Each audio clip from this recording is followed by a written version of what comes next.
모두의 마지막 인사말에서 늘 은혜를 기원하며 편지를 마치곤 했습니다. 이것은 단순한 인사말 이상의 의미로 구원은 은혜로 시작되며 성도의 삶은 은혜로 유지되며 또 교회는 은혜로 완성된다는 메시지를 담고 있습니다. 은혜라는 단어는 너무나 의례적이고 평범한 말에 불과한 때가 많습니다. 우리 기독교인들의 입에 거의 붙어 있다시피 한 은혜라는 단어는 상투적으로 들리기까지 합니다. 한때 그런 시절도 있었지만은 지금은 기독교인들조차도 자식들 이름에 은혜라는 이름을 더 이상 많이 사용하지는 않습니다. 은혜라는 단어는 성경이 적혔던 당시 헬라어를 사용하는 지역이라면 어디서나 들을 수 있는 말이 은혜였습니다. 술집에서 처음 만난 사람에게 와인잔을 들어 올리면서도 당신에게 은혜가 있기를이라고 말을 했다고 신학자들은 말을 해주고 있습니다. 그래서 은혜라는 말은 일상의 대화를 원활하게 하기 위해 사용하는 오래되고 가벼운 작은 거짓말 같은 그런 용도로 쓰인 것 같습니다. 하지만 바울 사도는 이렇게 별 의미 없고 평범할 수 있는 말 은혜를 하나님의 약속의 사인으로 바꾸어서 사용을 했습니다. 은혜는 이 땅에 오신 구세주의 가장 큰 특징 중에 하나라서 요한복음 1장에서는 예수님을 이름하여 은혜와 진리가 충만한 분으로 그렇게 말했습니다. 진리만 충만하신 분이 아니라 예수님은 은혜가 넘치는 분이시다. 하나님이 주신 은혜는 모든 것이 뒤죽박죽되고 죄에 빠져서 허덕이는 우리를 향한 새로운 출발의 기회가 됩니다. 바울 사도가 편지를 마치면서 늘상 사용한 은혜가 여러분에게 있기를 빕니다 라고 하는 말은 우리 인간 존재의 연약함을 깊이 자각하고 그럼에도 불구하고 하나님으로 인하여 여러분들은 괜찮을 수 있다는 그 선언을 하나님께서 해주신 것입니다. 은혜는 마법은 아닙니다. 하나님의 은혜가 모든 것을 순식간에 바꿔주지 않습니다. 암이 순식간에 사라지지도 않고 자녀들의 삶이 갑자기 승자가 되지도 않습니다. 은혜는 삶을 명백하게 바라보고 모든 것이 잘못될 수 있다는 사실을 인정하는 동시에 삶의 중심 어디선가에서 우리는 하나님 덕분으로 괜찮다라고 하는 것을 알게 해주는 힘이 은혜입니다. 최근에 전 세계 기독교인들을 놀라게 한 뉴스가 있었습니다. 미국의 베스트셀러 기독교 작가로서 오랜 세월 수많은 기독교인들에게 은혜와 믿음을 북돋아준 작가인 필립 얀 씨가 충격적인 고백을 했습니다. 8년간 어느 유부녀와 혼외 관계를 유지해 왔음을 고백하고 앞으로 모든 저술, 공적 사역, 강연, 소셜미디어 활동 등에서 은퇴하겠다라고 발표했습니다. 그는 자신이 기독교 사역에서 스스로 자격을 잃었다라고 인정하고 남은 시간은 결혼 생활의 회복과 신뢰 회복에 집중하겠다고 했습니다. 필립 얀 씨의 아내인 자넷 얀 씨는 배신이 가져온 이해할 수 없는 고통이라고 공개적으로 말하면서도 55년 이상의 결혼 서약을 지키겠다라고 밝혔습니다. 필립 얀 씨의 대표적인 저작은 놀라운 하나님의 은혜죠. 필립 얀 씨의 안타까운 퇴장을 보면서도 인간은 언제라도 죄를 지을 수 있는 존재임을 재차 확인합니다. 가장 평안한 날 죄를 지었던 다윗의 DNA가 우리 모든 이에게 있습니다. 연초에 필립 얀 씨의 죄 고백을 듣는 것은 목사로서 너무나 슬픈 일이었습니다. 제 책꽂이에도 그의 책이 많이 꽂혀 있기 때문이죠. 저는 속으로 한편으로는 그걸 뭘 발표까지 하나 라고 조금 의아스럽기도 했습니다. 제가 알지 못하는 무슨 뒷배경이 있는 것인지. 그렇지 않아도 도처에 무너지는 소리들이 들리는데 필립 얀 씨의 넘어짐은 보통 사람들의 이야기보다 더 큰 타격감으로 기독교인들에게 충격을 줬습니다. 그러나 저는 그렇다고 해서 필립 얀 씨가 주님의 은혜에서 떨어져 나갔다고는 생각하지 않습니다. 애초에 하나님의 은혜란 우리가 거룩해서거나 혹은 기도를 많이 했기 때문에 임하거나 유지된 것이 아니기 때문입니다. 보이는 뚜렷한 범죄가 없더라도 세상의 모든 사람들은 본질적으로 하나님을 대적하면서 지 마음대로 자기 마음대로 살던 죄인들이었습니다. 여러분, 은혜가 무엇입니까?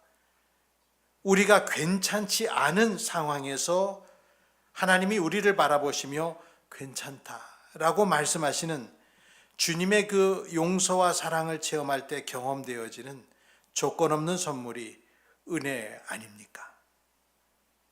은혜는 하나님께서 예수 그리스도를 통해서 우리에게 부어주신 모든 것을 압축해서 나타낸 한 단어가 은혜입니다. 그리고 그 은혜에는 여러 가지 모습이 있는데 은혜는 결코 추상적 개념이 아니라 현실이고 저와 여러분을 살아가게 하는 실제적인 힘입니다. 우리를 살리는 것이 은혜입니다. 우리를 살리는 하나님의 은혜는 첫 번째로 용서로서 힘을 줍니다. 예수님께서 성전에서 계실 때 가늠하다 현장에서 여자 하나가 붙들려 왔습니다. 아마 그 몰골이 어떠했을까는 충분히 추측이 됩니다. 율법대로 처단하여 돌로 쳐서 죽이는 것이 모세의 율법이라는 것을 아는 율법 학자들과 바리새인들은 예수님을 시험했죠. 어떻게 할 것이냐? 당신 어떻게 할 것이냐? 다그쳐 묻는 그들 앞에서 예수님은 뜻밖에도 불현듯 몸을 숙여서 땅에다가 무언가를 쓰셨습니다. 도대체 무슨 얘기를 쓰셨는지는 아무도 모르지요. 그들이 다시 다그치자 몸을 세우시고 주님은 말씀하시길 죄 없는 사람이 먼저 이 여자에게 돌을 던지시라. 그렇게 말씀한 후에 다시 몸을 굽혀 땅에다가 또 뭔가를 쓰셨습니다. 그 사이에 하나둘 사람들이 사라지고 피해가고 예수님과 이 여자만 남았을 때 주님은 가늠하다 현장에서 잡혀온 그 여자에게 말씀하시길 나도 너를 정죄하지 않는다. 가서 이제부터 다시는 죄를 짓지 말아라. 하나님의 은혜는 가장 먼저 용서의 모습으로 다가오는 것입니다.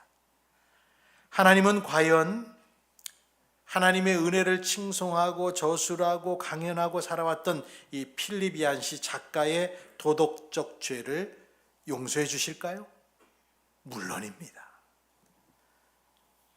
회개하며 주님 앞에 엎드린 사람을 거절하실 주님이 아니시기 때문이죠.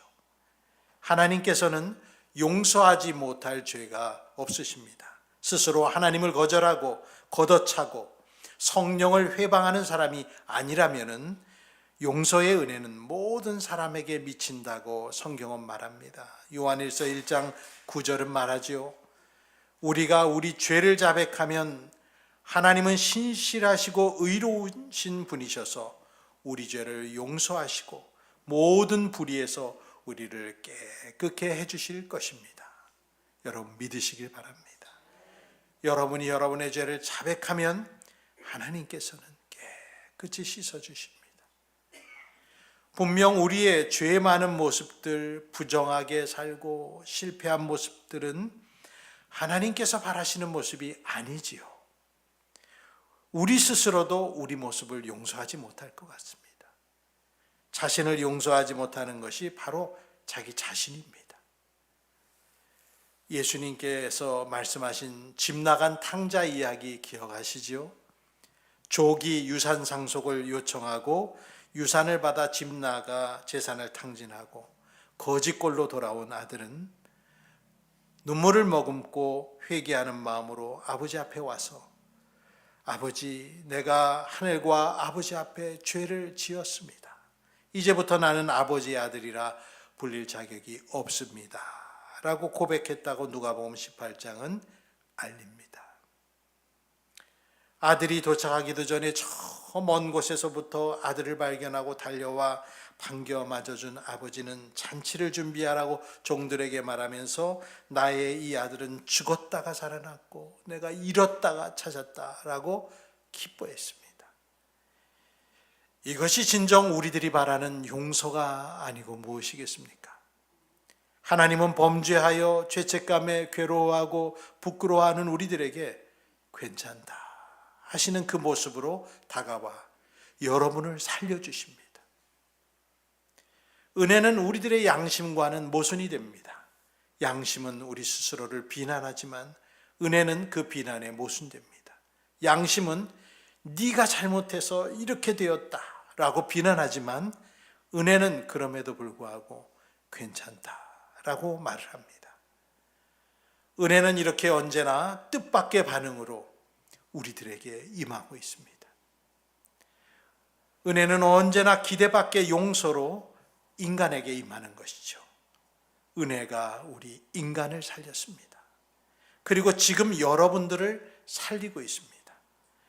하나님은 언제나 우리가 바르게 행동하고 거룩하기를 바라시지만 그렇지 못하다고 해서 우리를 내치시지는 않습니다.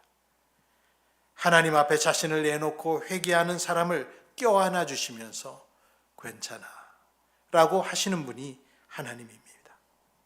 하나님의 뜻밖의 말씀이 바로 은혜인 것이죠.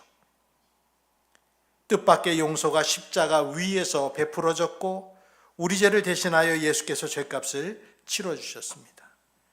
우리가 그분의 자녀라는 이유 때문에 성부 하나님은 스스로 몸을 버려 아들을 내어주셔서 우리를 살려주셨습니다. 그런 의미에서 은혜는 용서로서 저와 여러분을 살립니다.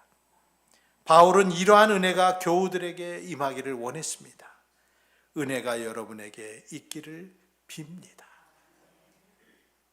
두 번째 은혜의 모습은 힘입니다. 은혜는 여러분을 하나님 모습에 더 가까워질 수 있도록 이끌어주고 여러분이 어제보다 오늘 더 나은 사람이 될 수 있도록 해주는 힘으로써 작동을 하고 있습니다. 인간은 살아가면서 물리적인 힘만으로는 도무지 살아갈 수가 없습니다. 육체가 아무리 강인한 사람도 자기 몸을 연단하여 근육질에 모든 장기도 깨끗하고 힘이 있어도 나이 먹으면 어쩔 수 없이 근력이 빠지고 뼈는 약해지고 오감은 쇠합니다.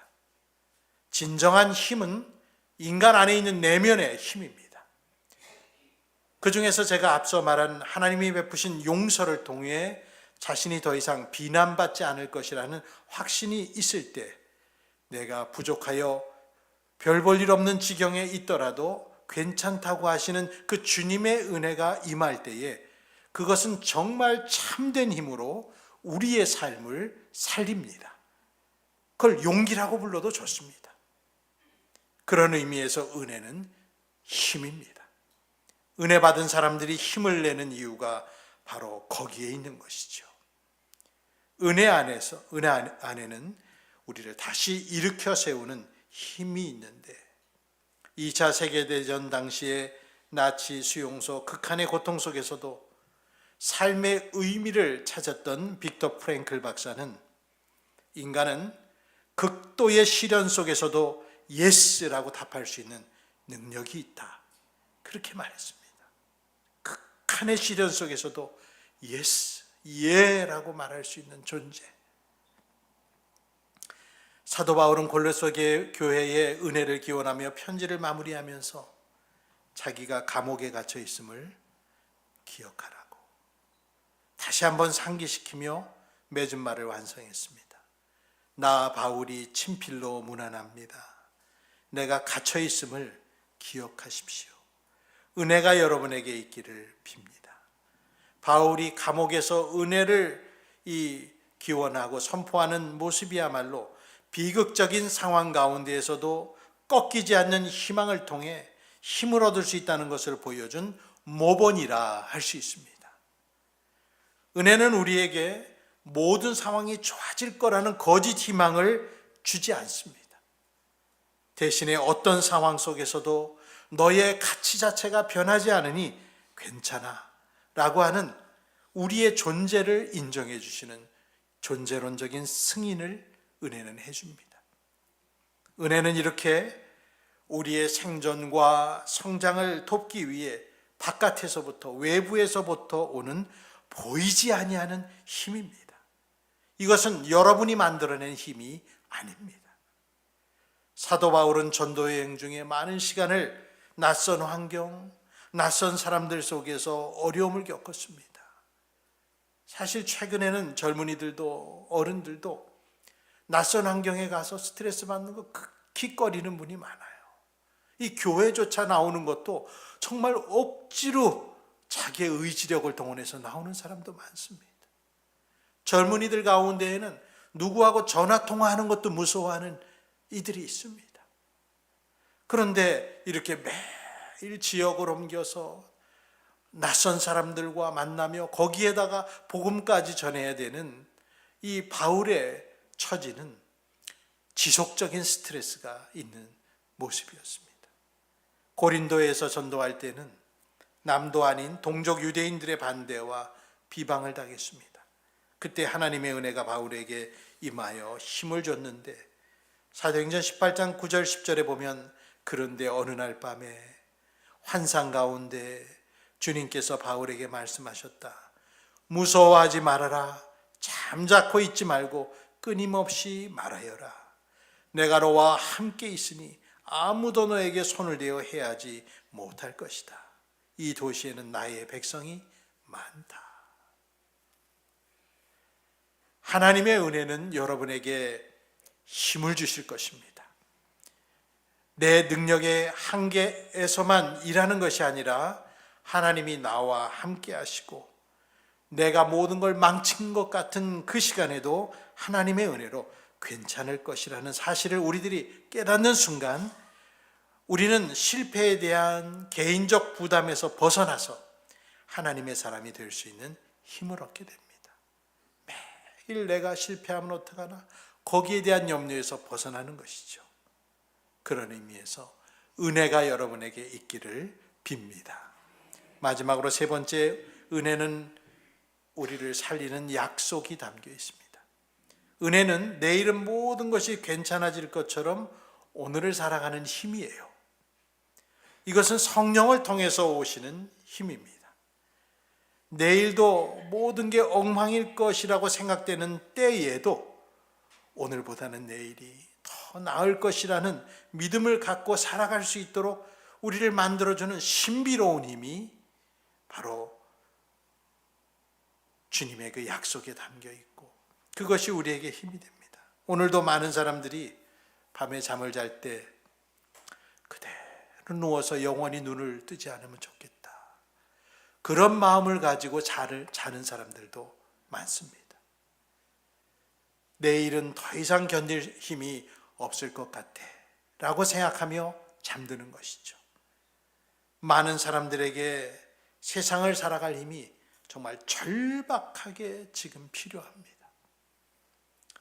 평생 정신질환을 가진 아내와 살면서 아내로 인해서 고통을 겪으며 처절한 외로움과 절망의 시간을 경험했던 미국의 최고의 신학자 스탠리 하워워스, 미국의 가장 유명한 신학자로 꼽히는 그는 평생을 조울증을 가진 아내와 살며 극도의 힘든 삶을 살았습니다. 그분은 이런 말을 했습니다. 정신적으로 아픈 사람과 함께 산다는 것은 정말 미친 듯한 에너지가 필요하다. 이 말은 정신적 질병을 가진 가족과 함께 사는 분들이라면 충분히 공감할 것입니다. 이러한 고난의 시기에 격려와 공감이 인간적으로 필요하고, 또 당사자는 하나님의 약속을 붙잡아야 됩니다. 성경 히브리서 10장 23, 24절에 이렇게 말씀합니다. 또 우리에게 약속하신 분은 신실하시니 우리는 흔들리지 말고 우리가 고백하는 그 소망을 굳게 지킵시다.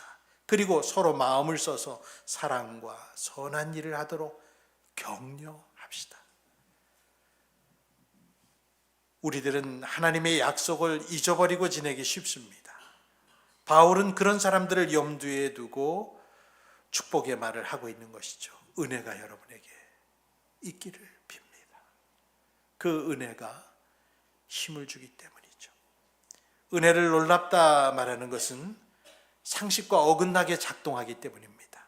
우리 생각으로는 거룩하신 하나님의 기준에 맞추기 어렵다 생각되고, 내 자신이 너무도 잘못한 게 많다고 느끼는데, 하나님의 은혜는 그래도 괜찮아 라고 말씀하고 계십니다. 말씀을 맺습니다. 우리들 모두는 우리가 고통 속에 신음하며 힘겹게 살아갈 때 누군가 다가와서 괜찮아요? 괜찮습니다. 이렇게 말을 하면, 이렇게 말을 건네면 눈물을 터뜨릴 준비를 다 하고들 살아갑니다. 목사인 저도 마찬가지입니다. 목사님 요즘 목회 힘드시죠? 그러면 마음속에 왠지 울컥하는 게 올라오죠. 누구나 다 똑같습니다. 괜찮아요라는 그 말 한마디가 우리를 살리고 다시 일어날 힘을 주기도 합니다. 그래서 하나님은 성경에 우리에게 마음을 써서 사랑과 선한 일을 서로 격려해 줘라 말하신 것 같아요. 그리고 누구보다 성령 하나님께서 우리에게 베푸시는 그 은혜로 우리들을 매일 지금 이 순간도 소생시키시고 살리시고 계십니다. 로마서 8장 26절 말씀, 다 사람들은 롬 828, 로마서 8장 28절만 좋아하는데 롬 826도 좋습니다. 우리 같이 읽어볼까요? 이와 같이 성령께서도 우리의 약함을 도와주십니다. 우리는 어떻게 기도해야 할지도 알지 못하지만 성령께서 친히 이루다 말할 수 없는 탄식으로 우리를 대신하여 간구하여 주십니다. 이제 우리는 이러한 은혜를 받고 누리기 위해 은혜의 보좌로 나아가 때에 맞춰 각 사람에게 주시려는 은혜를 받아야 하는데, 히브리서 오늘 본문 말씀입니다. 같이 읽습니다. 그러나 우리에게는 하늘에 올라가신 위대한 대제사장이신 하나님의 아들 예수가 계십니다. 그러므로 우리의 신앙 고백을 굳게 지킵시다. 우리의 대제사장은 우리의 연약함을 동정하지 못하시는 분이 아닙니다. 그는 모든 점에서 우리와 마찬가지로 시험을 받으셨지만 죄는 없으십니다. 그러므로 우리는 담대하게 은혜의 보좌로 나아갑시다. 그리하여 우리가 자비를 받고 은혜를 입어서 제때에 주시는 도움을 받도록 합시다. 아멘.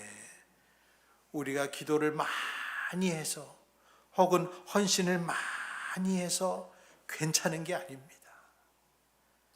은혜가 우리에게 임했기 때문에 우리의 존재 자체가 하나님께 받아들여진 것입니다.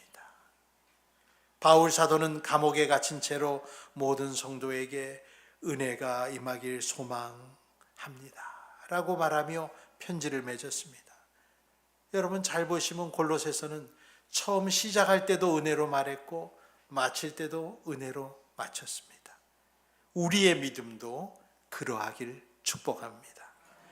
은혜는 하나님이 막연히 모든 걸 눈 감아 주시면서 다 괜찮아 라고 말씀하시는 값싼 은혜를 말하는 게 아닙니다. 막연히가 아니라 예수께서 십자가 위에서 성취하신 죄의 용서와 받아주심에 힘입은 것입니다. 세상의 구세주 되신 예수 그리스도께서 세상의 모든 죄짐을 지시고 십자가 위에서 희생하심으로 우리를 향한 맹렬한 하나님의 진노를 거두게 하셨기 때문에 우리가 괜찮아진 것입니다. 그래서 우리는 하나님께 받아들여졌습니다. 이제 우리는 그 안에서 의로운 사람으로 인정받았습니다. 주 예수를 의지하고 사랑하는 성도 여러분, 부디 여러분에게 은혜가 임하기를 축복합니다. 기도하겠습니다.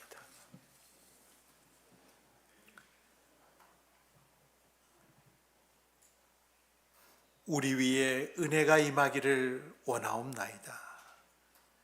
은혜 아니면 살아갈 수가 없고, 은혜 아니면 깨달음에도 이를 수 없고, 은혜 아니면 선한 일을 한 가지도 할 수 없는 우리를 바라보며, 그럼에도 불구하고 괜찮다라고 하시는 위로의 음성을 듣고 힘을 내봅니다. 주님, 우리가 그동안 쌓아온 경건의 모습으로는 주님의 기준에 미치기에 턱없이 부족하오니 우리의 노력이 아니라 하나님의 은혜로 우리를 천국문으로 인도하여 주시옵소서.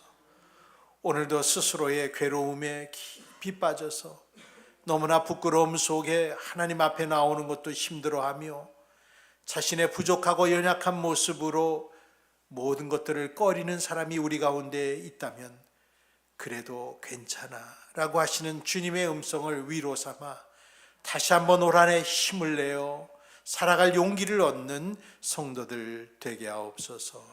예수님의 이름으로 기도드립니다. 아멘.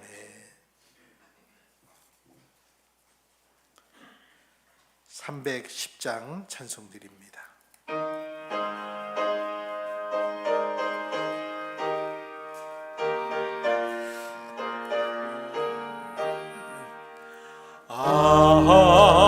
하나님의 은혜로 있을 데 없는 자 왜 구속하여 주는지 난 알 수 없도다. 내가 믿고 또 의지함은 내 모든 형편 아시는 주님 늘 보호해 주실 것을 나는 확실히 아네. 왜 내게 굳세 믿음과 또 복음 주셔서 내 마음이 항상 변한지 난 알 수 없도다. 내가 믿고 또 의지함은 내 모든 형편 아시는 주님 늘 보호해 주실 것을 나는 확실히 아네. 왜 내게 성령 주셔서 내 마음 감동해 주 예수 믿게 하는지 난 알 수 없도다. 내가 믿고 또 의지함은 내 모든 형편 아시는 주님 늘 보호해 주실 것을 나는 확실히 아네. 주 언제 강림하실지 오밤에 옴낮에 또 주님 만나 그것도 난 알 수 없도다. 내가 믿고 또 의지함은 내 모든 형편 아시는 주님 늘 보호해 주실 것을 나는 확실히 아네.